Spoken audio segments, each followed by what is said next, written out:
भाग्य बदलाई देइछे सामुद्रिक माछ 90टी तेलिया माछ को 1 कोटी रे बिक्री। ओडिशा सीमांत पश्चिमबंग दीघा उपकूल गभीर समुद्र रे मत्स्यजीवी जाल रे धरा पड़ी 90टी विरल प्रजातिर तेलिया नामित शिला माछ। दीघा मुहाण अंतर्जातिक माछ मार्केट रविवार सकाळे एही माछ नीलाम पई आसीथिला। एही विरल प्रजातिर तेलिया माछ प्रत्येक ओजन 30 केजी रु 35 केजी पर्यंत होइथिबा बेले माछ केजी प्रति 13,500 टंकारे नीलाम डका होई शेषरे 1 कोटी पर्यंत कलिकतार एक कंपनी किनिथिबा सूचना मिलिछि।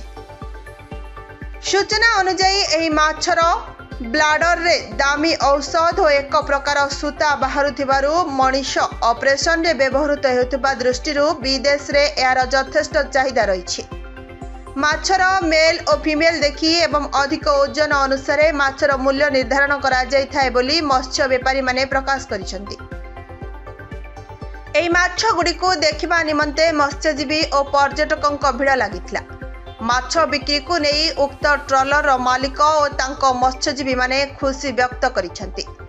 सूचना अनुसार गत 19 जून रे एक ट्रलर रे 19टी तेलिया सामुद्रिक माछ को दीघा माछ मार्केट रे 33 लाख टंका रे बिक्री करा जायतिला।